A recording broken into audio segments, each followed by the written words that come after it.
छोटे सरकार, आपके दिल से दर्द भरी प्याली का नासा उतरा कि नहीं? जिस प्याली में हमारा खानदान एक बार मुंह लगा देता है उसे फेंक दिया जाता है, तुम तो जानते ही हो।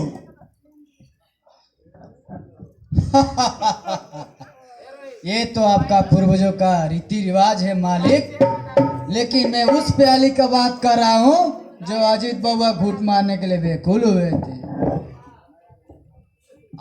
मैं आपका भाषा समझ रहा हूँ मंत्री जी, आप ही बताइए, उस लौंडिया को जीवन भर तड़पने के लिए छोड़ दिया जाए या उसका जीवन लीला समाप्त कर दिया जाए? अजीत, जो सच्चा कातिल होता है वो अपने गुनाह का पहचान कभी नहीं छोड़ता है, अतः उसे खत्म कर देना उचित होगा।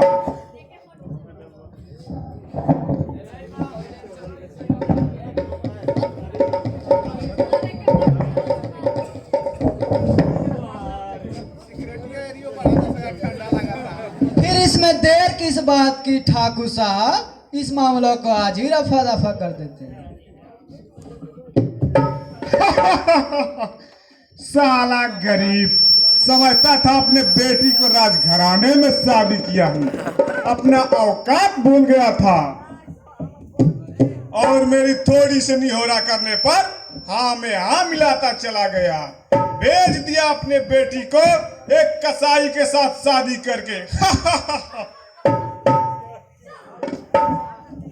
आओ बहुरानी आओ, आज सूर्य को अंतिम बार उगते तथा डूबते देख लो, कल से ये दिन देखने को नहीं मिलेगा। आप शराब के नशे में तो नहीं है पिताजी?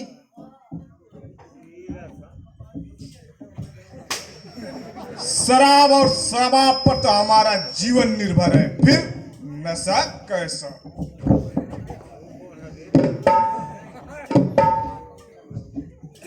आप ठीक कह रहे हैं मालिक, लेकिन आपका तो पूर्वजों का रीति रिवाज है।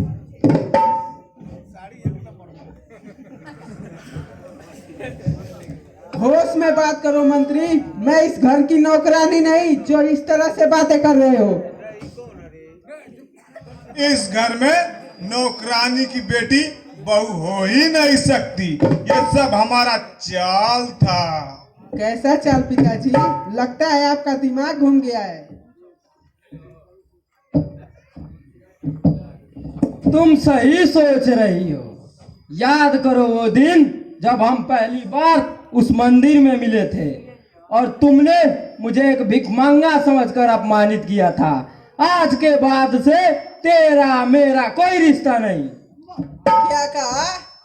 तेरा मेरा कोई रिश्ता नहीं? अरे नीच, तुझे ऐसी बातें करते शर्म नहीं आती? शर्म कैसा? शर्म तुम ही ने कही थी, दोस्ती और दुश्मनी बराबर वाली में करना चाहिए। तुम्हारी और मेरा क्या बराबरी है? क्या दिया था तेरे बाप ने मुझको? फोकट में शादी कर लिया जैसे कि तुम उसकी बोझ बनी थी।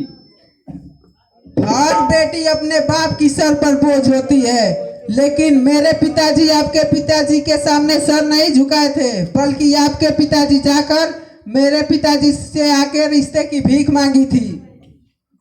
साली बहुत बोलती है।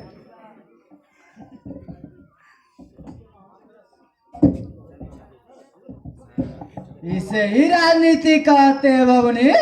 काम निकालने के लिए गधे को भी बावली बोलना पड़ता है। मैं तुम सबका चाल समझ गई हूँ। अभी थाने जाकर तुम लोगों के खिलाफ मामला दर्ज कराऊंगी।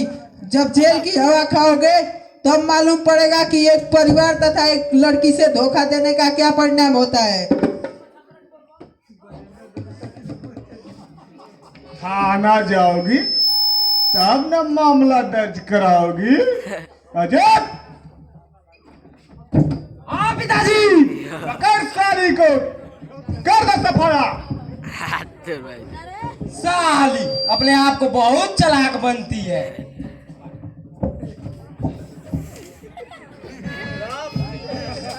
कोई है? बचाओ।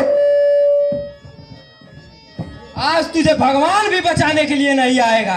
अगर इसे छोड़ दिया जाए तो हम लोगों को बर्बाद कर देगी। इसे जल्द से जल्द सफाया कर दो।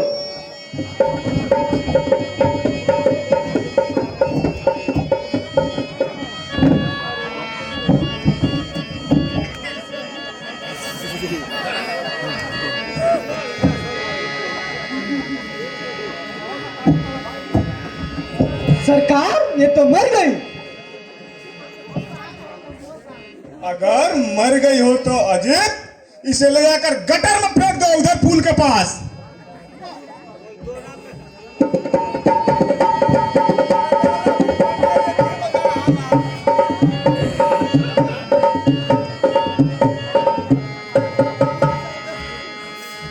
सरकार अगर इस बात का उसके भाई को पता चल गया तो क्या होगा ठाकुर साहब?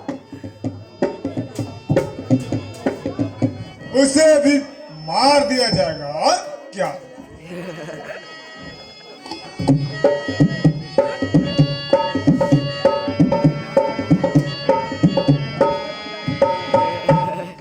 अरे तुम यहाँ किस काम से आए हो? आप हमारे पिता तुल्य हैं, इसीलिए मैं आपको कुछ कह तो नहीं सकता, लेकिन धन के घमंड में इतना अंधा नहीं हो जाना चाहिए कि खुद को पहचान ना सके। सेठ जी का कहने का मतलब है तुम यहाँ से चले जाओ तो अच्छा होगा।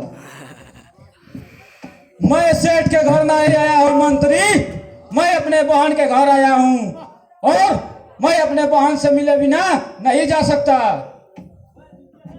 तेरा मेरा कोई रिश्ता नहीं। बोल क्या चाहिए तुझे? वाह सेठ वाह, दुनिया में हरामखोर तो बहुत देखा, पर पहली बार नियतखोर देख रहा हूँ। तू वो पहला इंसान है जो खुद रिश्ता की भीख मांगने मेरे दरवाजे पर गया था और आज वो रिश्ता तेरे द्वार पर चलकर आया है और उसे तू पहचानने से इनकार कर रहा है।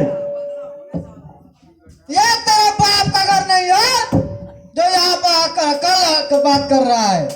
हाँ मंत्री, ये मेरे बाप का घर नहीं है, परंतु ये मेरे बहन का घर जरूर है और मैं अपने बहन से मिले बिगड़ नहीं जा सकता।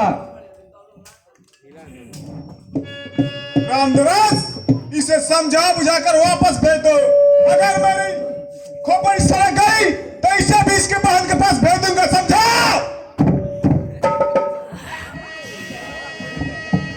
वाह रामानंद। सेठ जी तो चले गए हिला के और तेरी बहन भी इस दुनिया से चल गई हिला के। अरे साला सच सच बता, मेरी बहन कहाँ है? बताता हूँ सेठ तथा उसका बेटा अजीत मिलकर उसके मार डाला। अरे क्या कहा कमीना, तुम सबने मेरे बहन को मार डाला, मैं तुम सबका खून पर जाऊंगा हरामखोर। कैसा लगा रे मंत्री?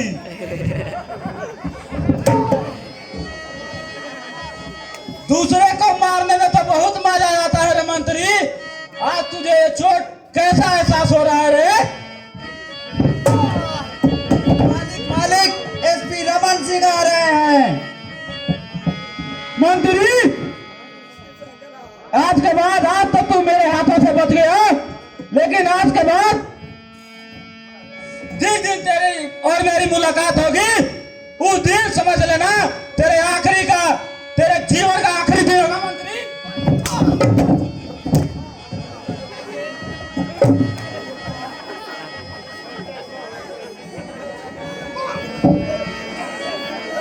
खबरवा जल्दी एसपी रमन को बोला, ये मुझे मार देगा। अभी लाया हुजूर।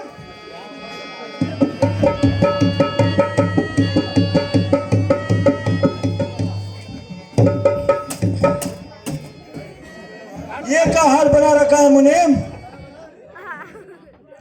क्या बताऊं हुजूर, वो बगल वाला गांव का उदय का बेटा आया था, मैं उसे समझा ही रहा था, वो मुझे बड़ा बुरा बोलकर मारने लगा, धमकी दे के गया है तुझे मैं जान से मार दूंगा।